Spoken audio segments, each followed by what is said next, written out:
Hello everyone, स्वागत है आप सभी का हमारे यूट्यूब चैनल में। आज की इस वीडियो में हम लोग कक्षा 12 के रसायन विज्ञान का जो 2023 में पेपर हो चुका है, इस पेपर का हम लोग संपूर्ण हल देखने वाले हैं। ठीक है, वीडियो शुरू करने से पहले प्यारे बच्चों, अगर आप अभी तक हमारे यूट्यूब चैनल को सब्सक्राइब नहीं किया है तो चैनल को सब्सक्राइब कर लीजिए। वीडियो अंत तक देखिएगा। वीडियो पसंद आती है तो वीडियो को लाइक और शेयर जरूर करिएगा। ठीक है, तो चलिए बिना किसी देरी के आज की वीडियो शुरू करते हैं। ठीक है प्यारे बच्चों, जैसा कि आप सभी लोग यहाँ पे देख रहे हो कि मेरे पास है कक्षा 12 के रसायन विज्ञान का पेपर जो कि 2023 में हो चुका है, जिसका कोड नंबर दिया गया है कितना 347 CF। ठीक है, इस पेपर का हम लोग संपूर्ण हल देखेंगे। और यहाँ पर प्यारे बच्चों, जो ये पेपर का जो पूर्णांक होता है वो कितना होता है 70 नंबर का होता है, और जो समय दी जाती है वो कितना होता है 3 घंटे 15 मिनट होता है। ठीक है, तो चलिए इस पेपर का हम लोग पहला क्वेश्चन देखते हैं। तो प्यारे बच्चों, यहाँ पर जैसा कि आप सभी लोग देख रहे हो कि यहाँ पर लिखा गया है कि इस प्रश्न के प्रत्येक खंड में 4 विकल्प दिए गए हैं। सही विकल्प चुनकर अपनी उत्तर पुस्तिका में लिखिए। यानी कि यहाँ पर आपका पहला जो क्वेश्चन है वो बहुविकल्पी प्रश्न दिया गया है। ठीक है, तो इस बहुविकल्पी प्रश्न का यहाँ पर देख सकते हो प्रश्न नंबर क। ठीक है, इसमें लिखा गया है कि A not equal to B not equal to C तथा alpha equal beta equal gamma equal 90 degree विमाओं वाला क्रिस्टल तंत्र होता है। ठीक है, ये आपको बहुविकल्पी प्रश्न दिया गया है। ठीक है, तो प्यारे बच्चों, ये जो है इस बार आपके इस सिलेबस से हटा दिया गया ये वाला क्वेश्चन, जो कि ये आपके रसायन विज्ञान का पहला जो लेसन था ठोस अवस्था है। ठीक है, उस चैप्टर का ये क्वेश्चन है। तो इस बार आपके बोर्ड के एग्जाम से हटा दिया गया, यानी कि सिलेबस से हटा दिया गया। तो इस क्वेश्चन को ज़्यादा महत्व नहीं देंगे, लेकिन अब बहुविकल्पी प्रश्न है तो इसको जान लेते हैं कि इसका जो ऑप्शन नंबर सही होगा वो कौन सा होगा, डी सही होगा, यानी कि विषम लंबाक्ष। ठीक है, अब अगला क्वेश्चन देखिए। यहाँ पर दिया गया है कि ख में कि तापमान से स्वतंत्र सांद्रता की इकाई होती है। ठीक है, तो यहाँ पर जो ऑप्शन सही होगा वो कौन सा होगा, डी वाला सही होगा, यानी मोलरता की। ठीक है, फिर इसके बाद यहाँ पर दिया गया है प्रश्न नंबर ग। इसमें लिखा गया है कि प्रथम कोटि की अभिक्रियाओं के लिए वेग स्थिरांक की इकाई होती है। ठीक है, तो इसका ऑप्शन नंबर सी सही होगा, जो कि सेकंड इनवर्स होती है इकाई, यानी कि जो वेग स्थिरांक का जो मात्रक होता है वो क्या होता है, सेकंड इनवर्स होता है। ठीक है, चलिए अब हम लोग घ वाला देखते हैं। इसमें लिखा गया है कि बेंजल डिहाइड से बेंजिल एल्कोहल प्राप्त होता है। ठीक है, तो इसमें आपको बताना कि ये कौन सी अभिक्रिया द्वारा बेंजल डिहाइड से बेंजिल एल्कोहल प्राप्त होता है। तो इसका जो ऑप्शन नंबर सही होगा वो कौन सा होगा, बी सही होगा, यानी कैनिंजारो अभिक्रिया द्वारा। ठीक है, फिर इसके बाद अगला क्वेश्चन यहाँ पर दिया गया है कि हिंसबर्ग अभिकर्मक होता है। ठीक है, तो इसका जो ऑप्शन नंबर सही होगा कौन सा होगा, बी सही होगा, यानी बेंजीन सल्फोनिल क्लोराइड। ठीक है, चलिए अब यहाँ पर एक और आपका क्वेश्चन है च वाला। ठीक है, यहाँ पर च में देखिए लिखा गया है कि निम्नलिखित में से कौन सा क्षारक डीएनए में उपस्थित नहीं होता है। ठीक है, डीएनए में उपस्थित होता है, ये क्वेश्चन ऐसे नहीं कहा जा रहा है। इसमें कहा रहा है कि डीएनए में कौन सा क्षारक उपस्थित नहीं होता है, तो वो आपका यहाँ पर ऑप्शन नंबर सी सही होगा, यानी यूरेसिल उपस्थित नहीं होता है डीएनए में। ठीक है, चलिए तो ये हमारा रहा बहुविकल्पी प्रश्न। ठीक है, अब हम लोग अगला प्रश्न देखेंगे। यहाँ पर प्यारे बच्चों देख सकते हो प्रश्न नंबर 2। प्रश्न नंबर 2 के क में देखिए लिखा गया है साटकी दोष क्या है। साटकी दोष की उपस्थिति से जालक के घनत्व पर क्या प्रभाव पड़ता है। ठीक है, तो ये भी प्यारे बच्चों आपके सिलेबस से हटा दिया गया क्वेश्चन, क्योंकि ये भी आपका जो ठोस अवस्था चैप्टर था पहला वो हटा दिया गया, तो ये उसका क्वेश्चन है, तो इसलिए इसको हम लोग नहीं देखेंगे। बाकी ख वाला देखिए, इसमें लिखा गया है कि परासरण दाब को परिभाषित कीजिए। आप कैसे प्रदर्शित करेंगे कि परासरण दाब एक अणुसंख्य गुणधर्म है। ठीक है, तो चलिए इसको हम लोग यहाँ पर परिभाषा पहले समझ लेते हैं। ठीक है, तो यहाँ पर परिभाषा में लिखा गया है प्यारे बच्चों कि किसी विलयन को अर्धपारगम्य झिल्ली द्वारा विलायक के पृथक रखें तो परासरण को रोकने के लिए विलयन पर बाहर से न्यूनतम जितना दाब डालना पड़ता है उसे उस विलयन का परासरण दाब कहते हैं। ठीक है प्यारे बच्चों, ये आपको समझ में आ रहा है। अगर नहीं समझ में आया तो वीडियो को बैक करके एक बार फिर से समझिएगा। ठीक है, और बाकी अभी मैं जो चित्र के माध्यम से इसी चीज़ को समझाऊंगा, हर एक चीज़ आपको क्लियर हो जाएगा। ठीक है, तो प्यारे बच्चों जैसा कि हम मान लेते हैं कि हमारे पास यहाँ पर क्या है, एक कोई बर्तन है। ठीक है, बिल्कुल ध्यान से समझिएगा, हर एक चीज़ आपको समझ में क्लियर आ जाएगा। ठीक है, मान लिया कि ये कोई हमारे पास एक बर्तन है और इस बर्तन में हमने एक अर्धपारगम्य झिल्ली लगा दिया है। ठीक है, ये हमारा क्या है, अर्धपारगम्य झिल्ली। यहाँ पर नाम लिख दे रहा हूँ, अर्ध पारगम्य झिल्ली। ठीक है, अब इस झिल्ली में हम लोग क्या कर रहे हैं कि दो तरह के विलयन लेते हैं। इस विलयन में हम क्या कर रहे हैं, कौन सा विलयन ले लें, इसमें हम ले रहे हैं तनु विलयन। ठीक है, तनु विलयन। और यहां पर ले रहे हैं इस वाले भाग में सांद्र विलयन। सांद्र विलयन। ठीक है, अब यहां पर देख रहे हो कि हमने क्या किया कि एक बर्तन लिया और उस बर्तन में हमने क्या लगा दिया, एक अर्धपारगम्य झिल्ली के द्वारा पृथक कर दिया और एक साइड हमने रखा तनु विलयन, एक तरफ साइड रखा सांद्र विलयन। तनु विलयन का मतलब होता है हल्का पतला सा, यानी कि एकदम बिल्कुल पतला विलयन रहेगा, और सांद्र विलयन का मतलब होता है गाढ़ा विलयन। तो अब प्यारे बच्चों, इसमें क्या होता है कि आप जानते हो कि ये जल है, यानी कि विलयन है, तो इसमें क्या है, जल के अणु होंगे, और इसमें जल के अणु जो होते हैं वो क्या होते हैं, जिग जैग मोशन में गति करेंगे। जिग जैग मोशन का मतलब कि इधर उधर क्या होंगे, इनके अणु क्या होंगे, गति करेंगे, यानी कि कोई इनकी निश्चित दिशा नहीं होगी, और कुछ अणु क्या होंगे, इस अर्धपारगम्य झिल्ली के ऊपर दाब लगाएंगे। ठीक है, गति करेंगे तो टक्कर मारेंगे, तो इसका मतलब कि अर्धपारगम्य झिल्ली पर दाब लगाएंगे। उसी तरह से यहाँ पर सांद्र विलयन है, तो इसमें भी क्या होंगे, द्रव के अणु होंगे, तो ये सभी क्या होंगे, जिग जैग मोशन में ये भी गति करेंगे। ठीक है, और ये भी क्या करेंगे, इस अर्धपारगम्य झिल्ली पर क्या करेंगे, दाब डालेंगे, और ऊपर से यहाँ से क्या होगा, दाब और लगेगा। वो दाब कौन सा होगा, वाष्प दाब होगा। ठीक है, क्योंकि वायुमंडलीय दाब भी तो इस पर कार्य करेगा, वाष्प दाब। ठीक है, तो ऊपर से वायुमंडलीय दाब लग रहा है, और साइड साइड से इन तनु विलयन के और सांद्र विलयन के जो अणु हैं वो कहाँ पर दाब लगाएंगे, अर्धपारगम्य झिल्ली पर। अब यहाँ पर मैंने कहा कि ये तनु विलयन का मतलब होता है पतला, यानी कि बहुत हल्का सा विलयन होगा, बहुत पतला, और ये क्या होता है, गाढ़ा।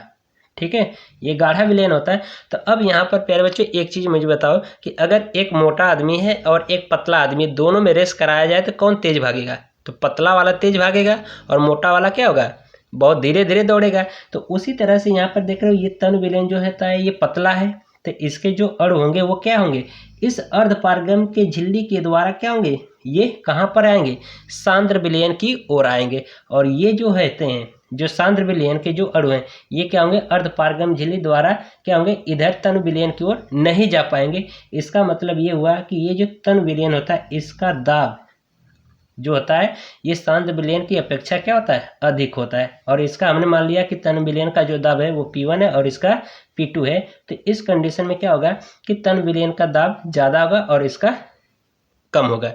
तो इसलिए अब यहाँ पर देख रहे हो, हमने कहा कि जब ये तनु विलयन क्या होंगे, दाब लगाएंगे, तो यहाँ पर देख रहे हो कि इस तनु विलयन के अणु क्या होंगे, इस अर्धपारगम्य झिल्ली द्वारा क्या होंगे, तनु विलयन के अणु सांद्र विलयन को ओर जाने लगेंगे। तो यानी कि इसमें क्या हो गया, परासरण होने की क्रिया होने लगी, यानी कि परासरण की क्रिया होने लगी। तो यह परासरण की क्रिया को रोकने के लिए हम ऊपर से जितना दाब लगाएं, यानी कि इतना ऊपर से दाब लगाएं कि ये परासरण की क्रिया क्या हो जाए, रुक जाए, यानी कि तनु विलयन के जो अणु हैं वो सांद्र विलयन में न जा पाए। तो जितना दाब लगाएंगे वही दाब हमारा क्या कहलाता है, परासरण दाब कहलाता है। ठीक है, बात समझ में आई। अब इसके बाद आगे क्वेश्चन में कहा गया है कि यहाँ पर कि आप कैसे प्रदर्शित करेंगे कि परासरण दाब अणुसंख्य गुणधर्म होता है। ठीक है, तो प्यारे बच्चों हमें एक फार्मूला पता है कि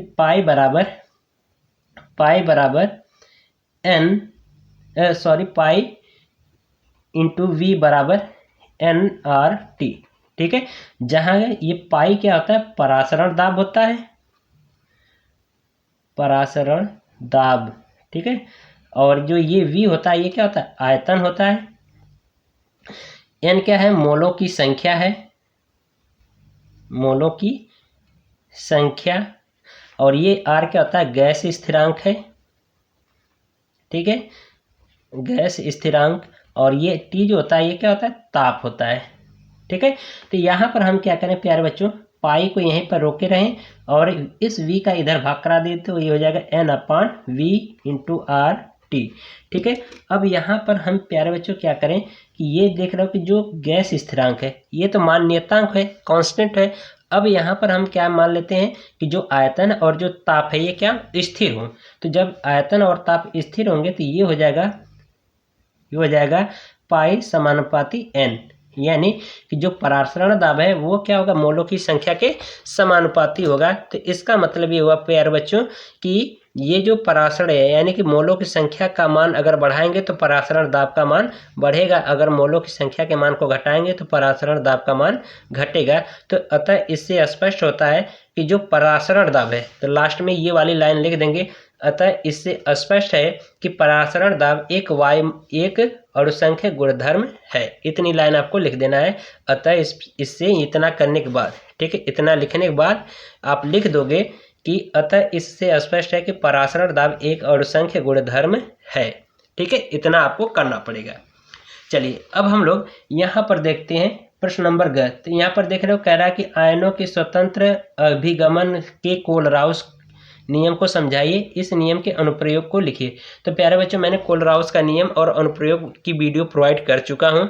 ठीक है, अगर आप अभी तक नहीं देखें तो वीडियो का लिंक आपको डिस्क्रिप्शन में दे दूंगा, वहाँ से देख लेना। ठीक है, अब इसके बाद जो घ वाला ये क्वेश्चन हमें नहीं पढ़ना है क्योंकि ये आपके सिलेबस से हटा दिया गया है। ठीक है, चलिए अब हम लोग प्रश्न नंबर 3 को देखते हैं। यहाँ पर प्रश्न नंबर 3 देखिए। प्रश्न नंबर 3 में कहा गया है कि प्रश्न नंबर 3 का क में कहा जा रहा है कि अंतः केंद्रित घनीय बीसीसी एकक कोष्ठिका की संकुलन क्षमता की गणना कीजिए। तो प्यारे बच्चों, ये भी क्वेश्चन आपके सिलेबस से हटा दिया गया है, जो कि ये भी ठोस अवस्था चैप्टर का है। ठीक है, तो जो आपके सिलेबस में इस बार हट गया है। ठीक है, अब इसके बाद ख में देखिए, यहाँ पर लिखा गया है कि H2O एक द्रव है जबकि H2S गैस है, क्यों, रीजन बताना है। तो यहाँ पर मैंने इसका सोल्यूशन लिख लिया, इसको देख लो। ठीक है, इसमें लिखा गया है कि ऑक्सीजन के छोटे आकार तथा उच्च विद्युत ऋणात्मकता के कारण H2O में अंतरा आणविक हाइड्रोजन बंध पाए जाने के परिणाम स्वरूप यह कमरे के ताप पर क्या होते हैं, द्रव होते हैं। यानी कि जो H2O है, ठीक है, ये H2O जो है, इसका जो ये ऑक्सीजन जो अणु है उसको कहा जा रहा है कि इसका जो आकार क्या होता है, छोटा होता है, और छोटा होने के कारण इसकी जो विद्युत ऋणात्मकता जो होती है वो क्या होती है, उच्च होती है। यानी कि जो विद्युत ऋणात्मकता ये जो होती है वो क्या होती है, उच्च होती है। उच्च होने के कारण इसमें अंतरा आणविक हाइड्रोजन बंध पाए जाते हैं। ठीक है, जो कि कमरे के ताप पर क्या होते हैं, रूम टेम्परेचर पर क्या होते हैं, ये द्रव होते हैं। ठीक है, रीजन ये पता चल गया द्रव का।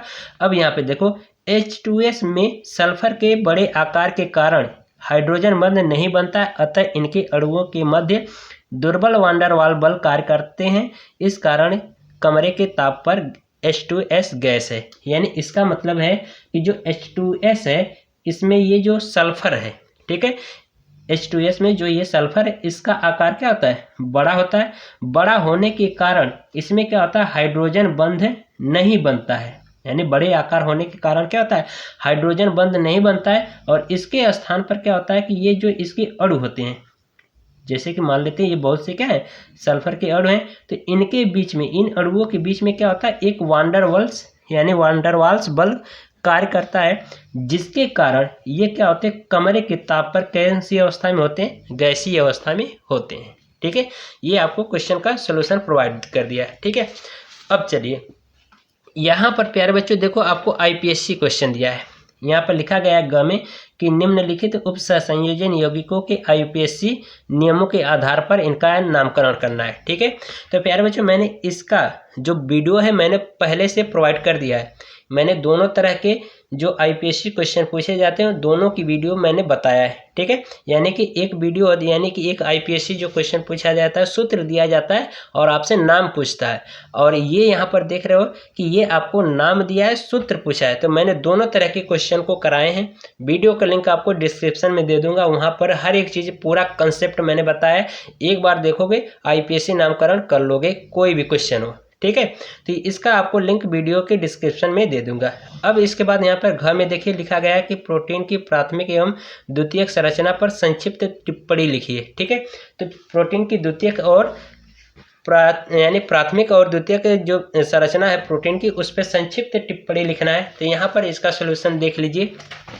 यहाँ पर लिखा गया है कि प्रोटीन की प्राथमिक संरचना, ये हमने हेडिंग बनाया है। यहाँ पर लिखा गया है कि जब एमिनो अम्ल, ठीक है, जब एमिनो अम्ल अपने स्थान से हट जाते हैं तथा उनके स्थान पर नए एमिनो अम्ल आकर के एक श्रृंखला का निर्माण करते हैं, यह संरचना प्रोटीन की प्राथमिक संरचना कहलाती है।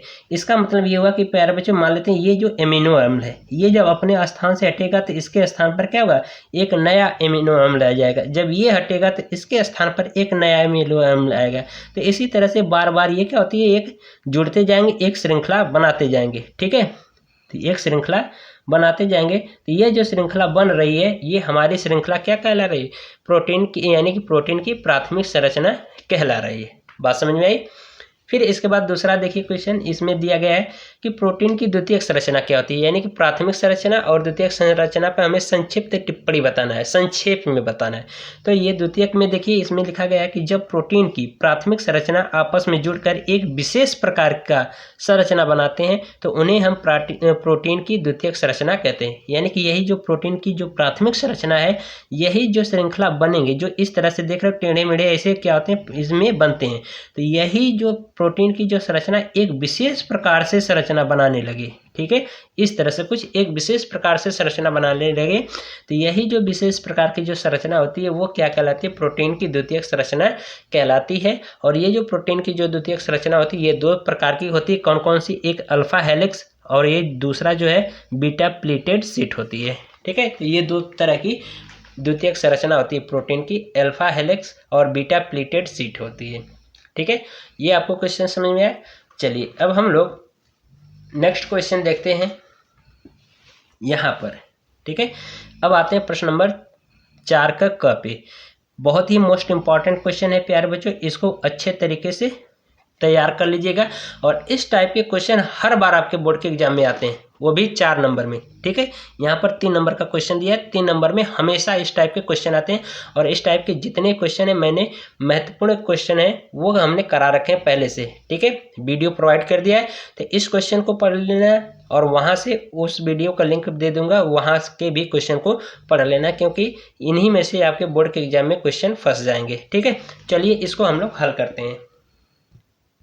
तो प्यारे बच्चों, यहाँ पर क्वेश्चन में लिखा गया है प्रश्न नंबर 4 के क में कि लिखा गया है 298 केल्विन ताप पर निम्नलिखित सेल के लिए नेनट्स समीकरण लिखिए। ठीक है, और इसके बाद ये आपकी सेल की अभिक्रिया दी गई है। और इसके आगे लिखा गया है कि यदि उपरोक्त सेल का ईएमएफ सेल इतना दिया गया यानी 0.59 वोल्ट हो तो सेल के मानक ईएमएफ यानी कि ई नॉट सेल का गणना करना है हमें। ठीक है, किसकी सहायता से, नेनट्स की सहायता से। ठीक है, तो चलिए इसको हम लोग सॉल्व करते हैं।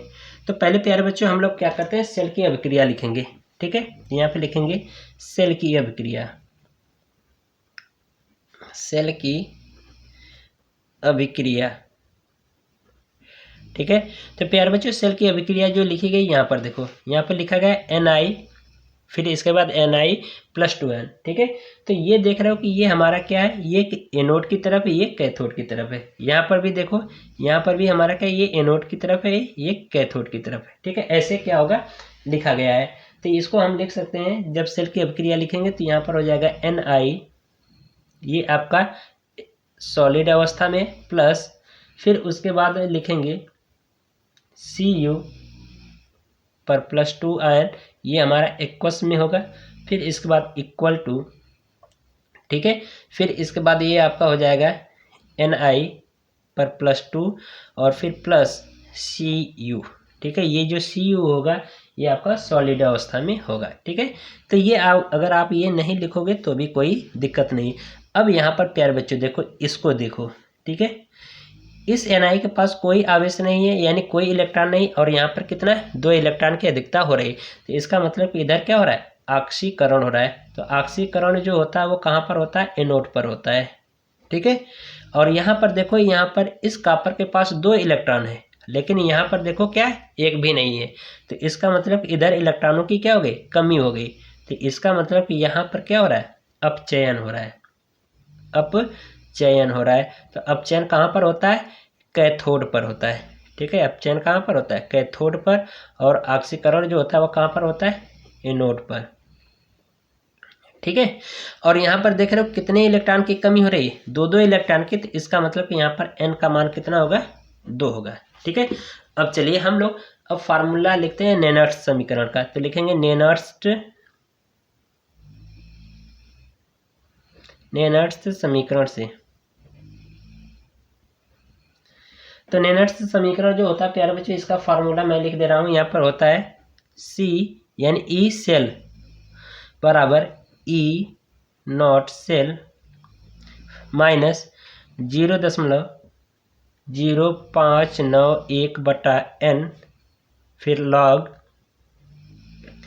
एनोड बटा कैथोड। ठीक है प्यारे बच्चे, ये फार्मूला होता है। अब इसी में हमें क्या करना है, सभी मान रखना है। ठीक है, तो इसी में सभी मान रख लीजिए। तो यहाँ पर प्यारे बच्चों देख रहे हो कि यहाँ पर ई सेल का मान कितना दे रखा है, यहाँ पर 0.59। तो यहाँ पर रखिए, तो ये हो जाएगा 0.59 और बराबर इसका मान आपसे पूछा जा रहा है, तो ये ऐसे ही लिख दीजिए ई नॉट सेल माइनस 0.0591 बटा एन का मान देखो यहाँ पर कितना है, 2 है, तो इसको हम यहाँ पर 2 लिख देंगे और ये हो जाएगा लॉग। अब देखो एनोड का मान कितना है, यहाँ पर देखो कॉपर के लिए, तो यहाँ पर कॉपर के लिए यहाँ पर देखो ये इसका मान कितना है, यानी कि ये हमारा क्या है कैथोड के लिए, तो यहाँ पर इसका मान 0.1 दिया गया है। और ये देख रहे हो एनआई के लिए, यहाँ पर देख रहे हो ऑक्सीकरण हुआ है एनआई के लिए, तो इसका मतलब कहाँ पर हुआ है, एनोड पर हुआ है। तो किसके लिए, NI2 यानी कि Na+2 आयन के लिए, तो इसका मान देखो दिया है 0.01 मोल। ठीक है, ये आपको दिया है, तो यहीं पर मान रखिए, तो हो जाएगा कितना 0.01 बटा इसका मान कैथोड के लिए कितना यहाँ पर दिया गया है 0.1। ठीक है, ये हो गया। अब इसी को क्या करना, हल कर लीजिए। ठीक है, तो ये आपका हो जाएगा 0.59 बराबर ई नॉट सेल माइनस 0.0591 बटा 2। और यहाँ से देखो प्यारे बच्चों दशमलव हटाने के लिए अंश और हर में 100 से गुणा और 100 से भाग कर देंगे, तो ये हो जाएगा आपका लॉग, ये हो जाएगा आपका यहाँ पर 1/10। ठीक है, तो ये हो जाएगा प्यारे बच्चों, तो इसको हम लिख सकते हैं 0.59 बराबर ई नॉट सेल माइनस 0.0591 बटा 2 लॉग। ठीक है, यहाँ पे 2 रखिए लॉग, ये ऊपर चला जाएगा तो हो जाएगा -1। अब इसके पद में देखो एक सूत्र होता है log m के पावर n जो होता है, तो n जो होती है घात आगे आ जाती है। ठीक है, तो ये हो जाता है आपका 0.59 बराबर ई नॉट सेल माइनस 0.0591 बटा 2। ये हो जाएगा आपका, इधर आ जाएगा तो गुणांक में -1 हो जाएगा, और ये log 10 बचेगा, तो log 10 का मान कितना होता है, 1 होता है, तो यहाँ पे गुणांक में 1 लिख दीजिए। तो ये हो जाएगा 0.59 बराबर ई नॉट सेल प्लस हो जाएगा, ये माइनस आगे आ जाएगा तो प्लस हो जाएगा 0.059 बटा 2। ठीक है, इसको पंचांतर करके इधर ला दें, तो ये हो जाएगा ई नॉट सेल बराबर 0.59 माइनस 0.0591 बटा 2। ठीक है, तो प्यारे बच्चों इसको जब आप हल कर दोगे तो ये आपका आंसर आ जाएगा, मैं यहाँ पर लिख दे रहा हूँ, इसका आंसर आ जाएगा 0.56 वोल्ट हो जाएगा। ठीक है, ये आपका आंसर हो जाएगा। ठीक है, यहाँ पर देख सकते हो। तो प्यारे बच्चों इसको आप कैलकुलेट करके चेक कर लेना। ठीक है, तो इतना आपका आंसर आ जाएगा। तो इस तरह के क्वेश्चन बहुत ही मोस्ट इंपॉर्टेंट होते हैं, हमेशा आपके बोर्ड के एग्जाम में पूछे जाते हैं। इस टाइप के क्वेश्चन मैंने करा रखे हैं। ठीक है, वीडियो का लिंक डिस्क्रिप्शन में दे दूंगा, वहां से पढ़ लेना। वो भी जो क्वेश्चन मैंने कराए वो सभी सिलेक्टेड क्वेश्चन जो बोर्ड के एग्जाम में पूछे गए प्रश्न है। ठीक है, तो चलिए अब हम लोग अगला प्रश्न देखते हैं।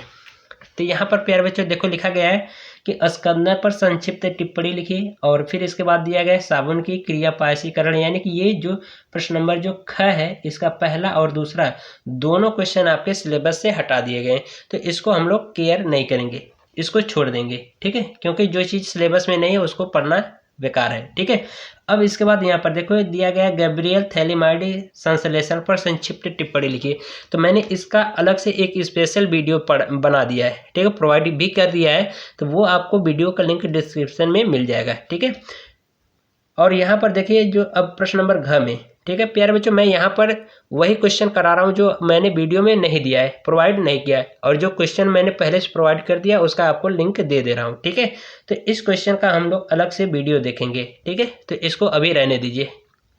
फिर इसके बाद नेक्स्ट क्वेश्चन पे आते हैं। तो प्यारे बच्चों, मैं इस क्वेश्चन का आपको अलग से वीडियो प्रोवाइड कर दूंगा, क्योंकि इसमें देख रहे हो 3 चीज़ें आपसे फाइंड आउट करने के लिए कहा जा रहा है। तो अगर मैं इसको कराने लगूँ तो वीडियो काफ़ी ज़्यादा लंबी हो गई है, इसलिए मैं इसको छोड़ रहा हूँ। ठीक है, आपको परेशान नहीं होना है, मैं इस क्वेश्चन का स्पेशल वीडियो आपको बहुत जल्द ही प्रोवाइड कर दूंगा। ठीक है, चलिए अब हम लोग इसी का 5वें प्रश्न का अगला पार्ट देख रहे हैं। प्रश्न नंबर ख। तो इसमें पहला पार्ट दिया गया है, कह रहा है कि किसी रासायनिक अभिक्रिया के लिए अर्धआयी क्या होती है, प्रदर्शित कीजिए कि प्रथम कोट की अभिक्रिया की अर्धआयी अभिकारकों की प्रारंभिक सांद्रता पर निर्भर नहीं करती है। तो प्यारे बच्चों, मैंने प्रथम कोट की अभिक्रिया के लिए कोई आपको एक वीडियो प्रोवाइड कर दिया है, तो वहां से उसका लिंक आपको डिस्क्रिप्शन में दे दूंगा, चेक कर लेना। ठीक है, चलिए इसका दूसरा पार्ट देख रहे हैं। इसमें न्यूमेरिकल दिया गया है, कह रहा है कि किसी प्रथम कोट की अभिक्रिया का वेग स्थिरांक 6.93 × 10⁻³ मिनट इनवर्स है। इस अभिक्रिया की अर्धआयी की गणना कीजिए। ठीक है, बहुत ही ईजी सिंपल क्वेश्चन है, इसको देख लो। यहाँ पर देख रहे हो, कह रहा है कि जो अभिक्रिया का जो वेग स्थिरांक है, इसका के का मान कितना है, 6.93 ×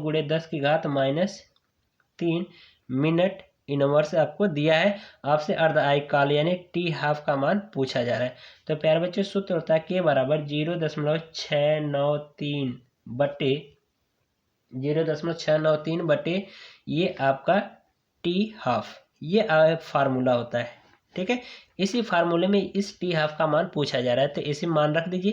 तो यहाँ पर रखिए के का मान, तो ये हो जाएगा 6.93 × 10⁻³ बराबर 0.693 बटा टी हाफ। ठीक है, इसका क्रॉस गुणा करके इसका भाग कर दीजिए, तो हो जाएगा टी हाफ यानी कि अर्धआयी काल 0.693 बटा 6.93 × 10⁻³ इस 10⁻³ को ऊपर ले जाओ, तो ये हो जाएगा आपका 0.693 × 10⁻³ हो जाएगा। ठीक है, माइनस का ऊपर जाएगा तो प्लस हो जाएगा, ये हो जाएगा 6.93।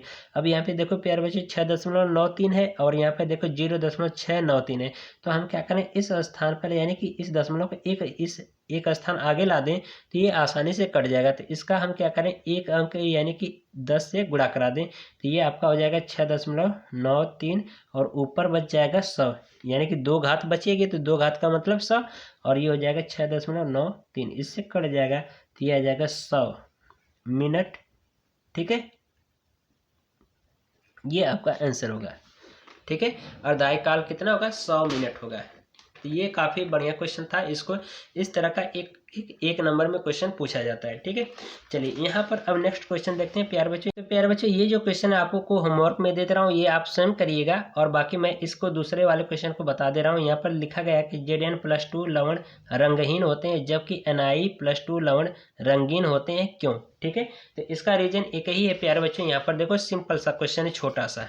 ठीक है प्यारे बच्चों, जब हम इसका क्या करेंगे, इलेक्ट्रॉनिक विन्यास करें। ठीक है, इसका Zn+2 का, तो Zn+2 का अगर इलेक्ट्रॉनिक विन्यास करते हैं तो ये आपका जो होगा आर्गन, ठीक है, आर्गन 3d10 होगा। ठीक है, यानी कि पूरा का पूरा जो डी कक्षक है वो क्या होगा, भरा रहेगा। अगर इसी को हम इस तरह से बांट दे ऊर्जा स्तर में, तो यहाँ पर देख सकते हो, पहले एक एक इलेक्ट्रॉन भर दीजिए, यहाँ पर हो गया, और फिर इसके बाद अभी इनको युग्मित कर दीजिए। ठीक है, 10 इलेक्ट्रॉन ये हो गए। तो देख रहे हो कि इनकी जो डी कक्षा ये क्या पूर्ण रूप से भरी है। तो जो डी कक्षा पूर्ण रूप से भरी होती है, तो इसलिए यह जो कक्षा होती है वो कैसी होती है, रंगहीन होती है, रंगहीन होती है। ठीक है, तो इसका मतलब कि जो Zn+2 जो लवण है ये कैसा होगा, रंगहीन होगा, क्योंकि इनकी जो डी कक्षा होती है, अंतिम इलेक्ट्रॉन की जो कक्षाएं होती है वो क्या होती है, पूर्ण रूप से भरी होती हैं। लेकिन जब हम क्या करें, इसी Ni+2 का अगर इलेक्ट्रॉनिक विन्यास करें, तो ये हो जाएगा आर्गन 3d8। तो इसका मतलब यहाँ पे देख रहे हो जो डी कक्षक है वो क्या अपूर्ण है। तो जब अपूर्ण होगा तो इसलिए इसका जो Ni+2 का जो लवण होगा वो कैसा होगा, रंगीन होगा। ठीक है, यानी कि रंगीन होगा, यानी इसका मतलब कि इसमें कलर होगा। ठीक है, यही इसका रीजन है।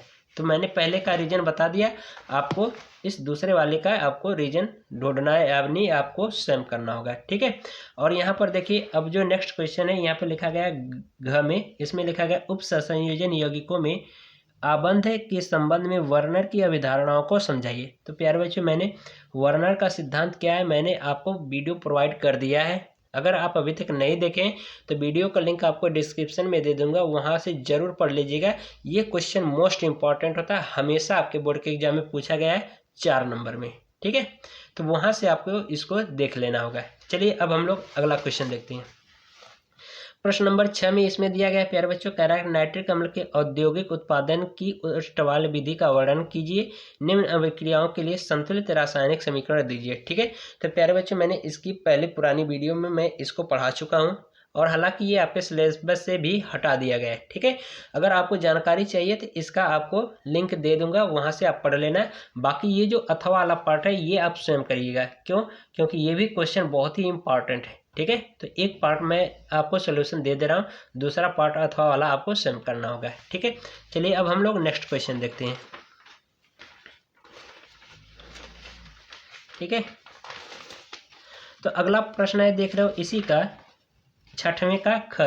तो 6वें के ख में देख रहे हो प्यारे बच्चों, मैंने इसका ये जो राइमर टिमन अभिक्रिया, कोल्बे अभिक्रिया, विलियमसन ईथर संश्लेषण जो अभिक्रिया है, इस क्वेश्चन का यानी कि जो नेमिंग रिएक्शन जो अभिक्रिया है, नाम से जो अभिक्रियाएं हैं, उनका मैंने 1 शॉट में वीडियो प्रोवाइड किया है, तो उसका भी आपको लिंक दे दूंगा, इसको जरूर चेक कर लेना, ठीक है। क्योंकि ये सभी आपके मोस्ट इंपॉर्टेंट क्वेश्चन है, यानी कि मैंने जितने भी पूरे संपूर्ण रसायन विज्ञान में जितने भी नेमिंग रिएक्शन है उनका मैंने 1 शॉट में वीडियो बना रखा है, प्रोवाइड कर दिया है। आप उसको जरूर देखिएगा, हर एक चीज़ की वीडियो आपको मिल जाएगी, ठीक है। तो उसका सोल्यूशन आपको वहाँ से मिल जाएगा, डिस्क्रिप्शन में आप देख लीजिएगा ये इन सभी क्वेश्चनों का। बाकी ये वाला क्वेश्चन आप होमवर्क में है, आप लोग स्वयं करिए, ठीक है। फिर इसके बाद इसका नेक्स्ट क्वेश्चन देखते हैं।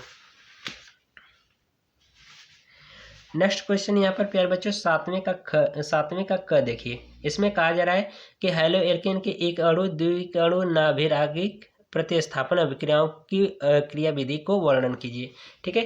तो ये आपको अथवा वाला क्वेश्चन यहाँ पर भी देख रहे हो कि नेमिंग रिएक्शन है, ठीक है। तो इस नेमिंग रिएक्शन की मैंने बता दिया है कि पहले से प्रोवाइड कर दिया है। तो वहाँ से इन सभी अभिक्रियाओं को यानी कि ये जो सभी अभिक्रियाएं उनका संपूर्ण हल आपको वहाँ से मिल जाएगा। बाकी इस क्वेश्चन का आप लोग स्वयं करिएगा, ठीक है। तो मैंने एक सोल्यूशन प्रोवाइड कर दिया है, दूसरा वाला जो अथवा वाला पार्ट है इसका आप स्वयं देख लीजिएगा, ठीक है। फिर इसके बाद इधर देख लेते हैं, ठीक है। इधर भी वही देख रहे हो कि नेमिंग रिएक्शन है, कैनिजारो अभिक्रिया, एल्डोल संघनन अभिक्रिया है। तो इन सब का वीडियो आपको वहाँ से मिल जाएगा। मैंने नेमिंग रिएक्शन अभिक्रिया करा रखा है संपूर्ण रसायन विज्ञान से, ठीक है। तो वहाँ से आपको वीडियो का लिंक मिल जाएगा, देख लेना, ठीक है। बाकी ये जो अथवा वाला पार्ट है ये आप स्वयं करिए, ठीक है। तो प्यारे बच्चों, इस तरह से आज का संपूर्ण हल हो जाता है इस प्रश्न का, ठीक है।